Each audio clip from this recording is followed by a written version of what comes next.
Hello friends, in this video of lesson number 4, carbon and its compound,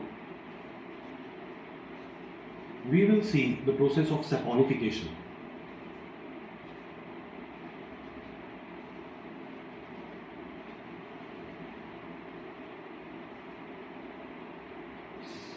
The formation of soap molecule. Soap is formed by two basic methods. One is from acetic acid and the other one is derived from ester. We will first see the methods of forming soap formation from acetic acid.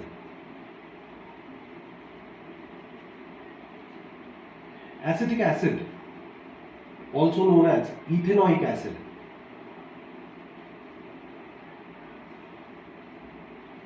in IUPAC name it is known as ethanoic acid.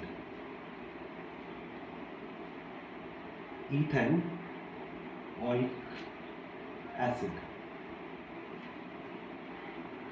Ethanoic acid has a formula CH3C double bond O single bond OH. This is reacted with a solution of sodium hydroxide in order to obtain a molecule called as sodium salt of carboxylate. It bears a formula CH3C double bond O single bond O held by an sodium particle. The remnant side product over here is water molecule. This is called as sodium salt of carboxylic acid, or in IUPAC name it can be called as sodium ethanoate. Now this is the molecule which is acting as a soap because its one end is bore by an ionic while the other end is organic. The very similar method to this is derived by same molecule, acetic acid, when reacted with sodium carbonate or sodium bicarbonate Na2CO3, then the products are very much similar. You will also obtain CH3C double bond O single bond O Na, that is sodium ethanoate, alongside water, but there is one more side product in this case, and that is a carbon dioxide molecule. In both of these processes, the product is sodium salt of carboxylic acid, or in IUPAC name it is known as sodium ethanoate. This is not to be confused with sodium ethoxide, which is obtained by reacting sodium with ethanol. That is a different reaction, and the product is also a little bit different into its structure. Let us see that reaction so that we are not too confused with it.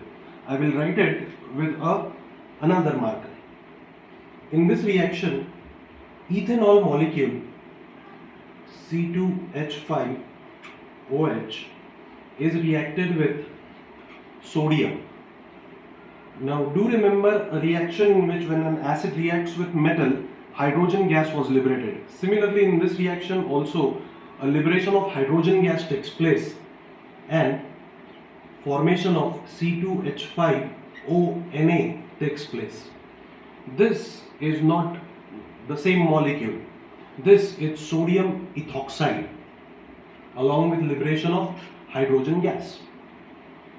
Sodium ethoxide and sodium ethanoate must not be confused with each other, thus I am going to strike out this particular reaction. Now the next process is formation of the same molecule, that is sodium ethanoate, but by the means of reacting it with an ester or obtaining it from an ester. In previous video we have seen the formation of ester. In ester molecule there is an carboxylic end on one side, that is CH3C double bond O, but on the other side it possesses an ethyl group, that is C2H5. This is an ester molecule. When ester is made to react with sodium hydroxide, the end product is very much similar to as that of the sodium ethanoate, that is, you obtain an C2H5OH one more time, that is ethanol. This is an ethanol molecule, C2H5OH. The remaining part gets combined to each other. It is CH3, C double bond O, single bond O, Na. These three are same in structure, but this one is derived out of an ester, thus possesses a sweet smell, as it is a characteristic of ester. So it is most ordinarily used in toilet soaps, while these two are used for detergent purposes, possessing the carbon dioxide, which is very much essential for softening the hard water. About the micelle formation, we will talk in next week.